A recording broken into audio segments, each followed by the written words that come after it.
Hello friends, welcome to our YouTube channel Wakde's World of Concept. So friends, today we are going to study our 10th chapter Cell Structure and Microorganisms. Cell structure means पेशी रचना and microorganisms means सूक्ष्म जीव. हे आज आपण पाहणार आहोत. Let's recall. What is the name of the minute components of which the body of a living organism is made? Is the number of the smallest units the same in the bodies of all living organisms? आता म्हणजेच काय सजीव जे आहेत, जे सर्व living things आहेत, त्यांचं शरीर कशाने बनलेलं आहे? या मायन्यूट कंपोनंट्स म्हणजे सूक्ष्म घटकांनी बनलेलं आहे. तर त्याला काय म्हणतात? किंवा सर्व सजीवांमध्ये हे जे सूक्ष्मजीव आहेत ते समान संख्येत असतात का? हे आपल्याला इथे विचारलेलं आहे. तर आपण पाहूयात सेलबद्दल. सेल मीन्स पेशी. We have learned that cellular organization is the primary characteristics of all living organisms and that the cell is the fundamental structural and functional unit of living organisms. आता आपण हे शिकलेलो आहोत. Cellular organisation is a primary characteristics of all living organisms. म्हणजेच काय? हे जे सर्व सजीव आहेत, लिव्हिंग थिंग्स आहेत, त्यांचं जे सेल्युलर ऑर्गनायझेशन म्हणजे त्यांची जी पेशी रचना आहे, हेच त्यांचं काय आहे? प्रमुख असं लक्षण आहे. त्याचबरोबर the cell is the fundamental structural and fundamental unit of living organism. म्हणजे पेशी जी आहे, पेशीचे रचनात्मक, फंडामेंटल मीन्स रचनात्मक and structural means structural and functional means कार्यात्मक. म्हणजे पेशी हेच काय आहे? सर्व सजीवांमध्ये असणारे रचनात्मक आणि कार्यात्मक असे ते काय आहेत? घटक आहेत. पुढे आपण पाहणार आहोत कंप्लीट द फ्लो चार्ट. इथे आपल्याला काही फ्लो चार्ट दिलाय पहा. फर्स्ट ब्लँक बॉक्स दाखवलेला आहे, त्यानंतर words after sentence after again blank box, then chapter and then book. आता हा चार्ट आपल्याला कंप्लीट करायचा. आपल्याला माहिती आहे हे जे वर्ड्स आहेत, वर्ड्स कशापासून बनतात? जेव्हा मेनी लेटर्स एकत्र येतात तेव्हा त्याच्यापासून काय बनतो? वर्ड्स. मेनी वर्ड्सचं काय तयार होतं? सेंटेन्स. मेनी सेंटेन्सपासून काय तयार होतं? पॅराग्राफ. देन चॅप्टर आणि त्यानंतर काय तयार होतं? Book. We see the structural organisation of book in the above flow chart. आता वर आपण काय पाहिलेलं आहे? इथे आपण फ्लो चार्ट पाहिलेला आहे. तो कशाचा पाहिलेला आहे? बुक्सचा फ्लो चार्ट आहे. ओके. लेटरपासून वर्ड्स मेकिंग होतात, वर्ड्स नंतर सेंटेन्स नंतर paragraph, after chapter and then book. इथे आपल्याला काय दिलेलं आहे? Structure organisation of book. Similarly there are organisational level in the living organism too. आता याच प्रकारे आपण जर पाहिलं तर हे जे सजीव आहेत त्यांचं पेशी संघटन सुद्धा कसं आहे? असंच आहे. त्याच्या लेवल्स काय आहेत पहा? दीज आर सेल्स म्हणजे पेशी. मेनी सेल्स जेव्हा एकत्र येतात तेव्हा त्याच्यापासून काय बनतं? टिश्यू. मेनी टिश्यूपासून काय तयार होतं? ऑर्गन. आणि मेनी ऑर्गन्सची काय तयार होते? Organ system. आणि त्याच्यापासून तयार होतं organisms. Cell from the basis of the structural and fundamental of living organism. It is only with the help of cells that living organisms carry out all the different life process. आता इथे आपल्याला माहिती आहे आपलं मानवाचं शरीर हे कशापासून बनलेलं आहे? सेल्सपासून म्हणजे पेशींपासून बनलेलं आहे. आणि हे आपण आधी पाहिलंच होतं की पेशी ही रचनात्मक आणि कार्यात्मक हे सजीवांचं घटक हे कोण करतं? पेशी करतात. आता इथे आपल्याला दिलेलं आहे it is only with the help of cells that living organism carry out all their different life process. म्हणजे पेशींच्या आधारेच हे जे सर्व लिव्हिंग ऑर्गॅनिझम्स आहेत, सजीव आहेत, त्यांची जीवनक्रिया काय असतात? घडून येतात. कोणाच्या मदतीने? पेशींच्या मदतीने. Use your brain power. Where do the life processes of unicellular organisms takes place. म्हणजे एकपेशीय सजीवांची जीवनक्रिया कुठे घडतात असं आपल्याला विचारलेलं आहे. नाव इथे आपल्याला आपली ऑर्गन सिस्टीम दाखवलेली आहे पहा. ऑर्गन सिस्टीम दाखवली. आता ऑर्गन सिस्टीममध्ये फर्स्ट ही काय आहे, सेल. सेलपासून काय बनतात, टिश्यू. टिश्यूपासून काय बनतं, ऑर्गन. ऑर्गनपासून काय बनते आपली ऑर्गन सिस्टीम. आणि नंतर ही आपली बॉडी. इथे अशा प्रकारे आपलं ऑर्गनायझेशन इन लिव्हिंग ऑर्गॅनिझम दाखवलेलं आहे. नाव great scientist. In 1665, a scientist, Robert Hooke, observed a thin section of cork under a microscope. In this section, he saw hexagonal compartments like those of a beehive. He named those compartments cells, and this term is derived from the Latin word cella, which means a small room.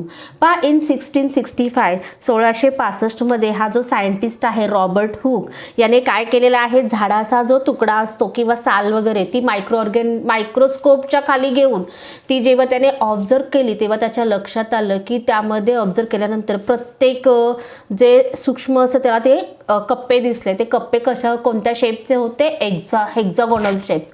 म्हणजे बीहाईव्ह असतं की नाही मधमाशांचं पोळ, त्याचे जे कप्पे दिसत आपल्याला compartments, त्या कंपार्टमेंट्स सारखे हे त्याला स्ट्रक्चर तिथे बघायला मिळालं. आणि त्याने त्याला कंपार्टमेंट्सला सेल्स हे नाव दिलं. आता सेल्स हा शब्द लॅटिन वर्ड सेलापासून आले. आता सेला म्हणजेच काय, स्मॉल रूम्स म्हणजे लहान खोली, म्हणजे छोट्या छोट्या कप्प्याला त्याने सेला हे नाव दिलेलं आहे. In 1838, the two scientists M.G. Schleiden and Theodor Schwann formulated a theory about cellular structure, which stated all the living organisms are made up of cells and the cell is the fundamental component of living organism. In 1885, Rudolf Virchow stated that all cells are formed from pre-existing cells.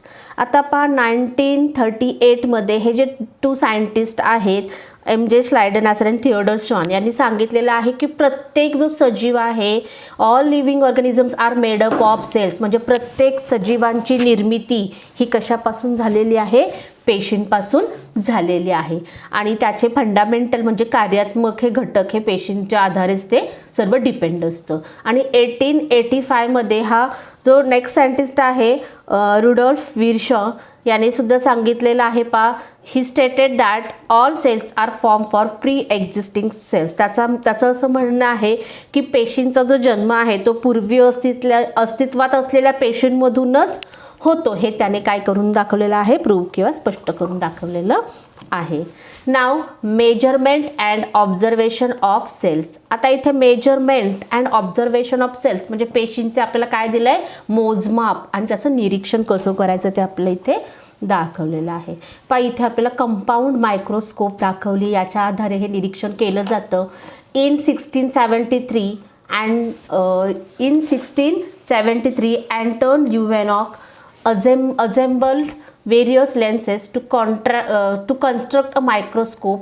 He was the first to observe live bacterial and protozoan cells under the microscope. हा जो आहे अँटन ल्युव्हेनॉक याने 1673 मध्ये असे अनेक lenses एकत्र घेऊन ही microscope काय केली होती, तयार केली होती. आणि त्याच्या खाली त्याने बॅक्टेरियल आणि प्रोटोझोआन सेल्स यांचं ऑब्झर्वेशन त्याने केलेलं होतं. Cells are extremely minute in size. We cannot see cells with the naked eye. Micrometer and nanometer are the units used for measuring their size. The compound microscope is used for observing cells. An object on a glass slide magnified many times by the lenses of this microscope. पाहता आपली जी cells आहे म्हणजे पेशी आहे ती काय आहे, अत्यंत मायन्यूट इन साईज म्हणजे खूप सूक्ष्म आहे. We cannot see cells with our naked eye. आपण आपल्या डोळ्यांनी ते पाहू शकत नाही. तर ह्या सेल्स पाहण्यासाठी आपल्याला काय यूज करावं लागतं, मायक्रोमीटर किंवा nanometre.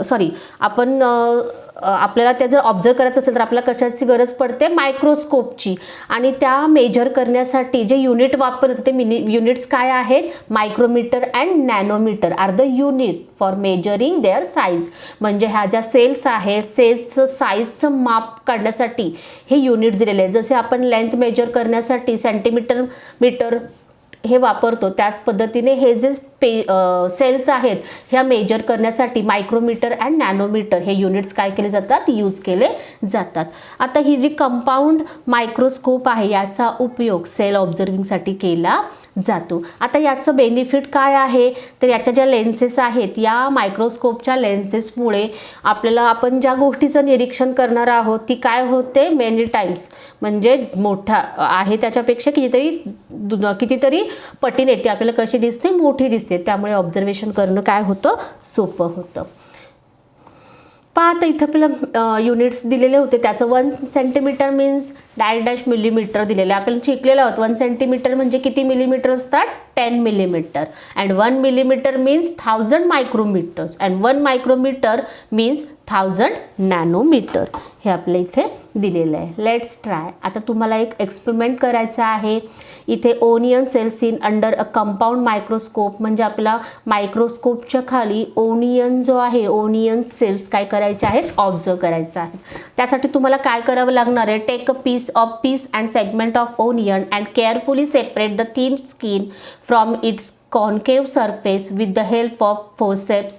Place the membrane on a glass slide and put a drop of water on it. The membrane does not get folded. While placing on the slide, put a drop of dilute solution of iodine over it and observe under the 10-time objective of the compound microscope. Don't forget to put a cover slip over the onion skin on the slide before placing it under the microscope. आता तुम्हाला हा जो onion आहे, ओनियनमधून तुम्हाला एक piece म्हणजे एक पाकळी तुम्हाला काय काढायची आहे, बाजूला काढायची चिमट्याच्या साहाय्याने. आणि एक गोष्ट लक्षात ठेवायची, ते जे तुम्ही सेगमेंट जो आहे, मेम्ब्रेन जी आहे ती तुम्हाला फोल्ड करायची नाही. ती मायक्रोस्कोप खाली तुम्ही जेव्हा ठेवाल तेव्हा तुम्हाला त्यातलं हे जे सेल्युलर स्ट्रक्चर आपल्याला बघायला मिळेल ते काय होईल, अनेक पटीने जास्त आकारात तुम्हाला बघता येईल आणि त्याचं तुम्हाला निरीक्षण मायक्रोस्कोपमध्ये करता येईल. पण हे करताना तुम्हाला त्या पाकळीवरती काय टाकायचं आहे, डायल्यूट सोल्युशन ऑफ आयोडीन किंवा पाणी म्हणजे काही ड्रॉप्स तुम्हाला पाणी टाकू शकता तुम्ही त्याच्यावर आणि त्यानंतर डायल्यूट सोल्युशन ऑफ आयोडीन तुम्ही टाकल्यानंतर तुम्हाला मायक्रोस्कोपमधून तुम्ही हे काय करू शकता, ते सेल्युलर स्ट्रक्चर तुम्ही ओनियनचं पाहू शकता. In the same way, observe the cells from various parts of plants like leaves, bark, root tips, etc. Do you remember that last year you had observed the amoeba and paramecium that are found in water? पहा अशाच प्रकारे इथे आपल्याला ओनियनच्या cells तुम्ही पाहिलेले आहेत. त्याच पद्धतीने तुम्ही तिथे प्लांट्स लिव्ज असतील किंवा बारीक साल असेल याचं सुद्धा तुम्ही काय करू शकता, ऑब्झर्वेशन करू शकता. तुम्हाला लक्षात असेलच मागच्या वर्षी तुम्ही पाण्यामध्ये असणारा अमिबा आणि पॅरामेशियम याचं आपण काय केलेलं आहे, ऑब्झर्वेशन तुम्ही केलेलं आहे. So friends, thanks for watching this video.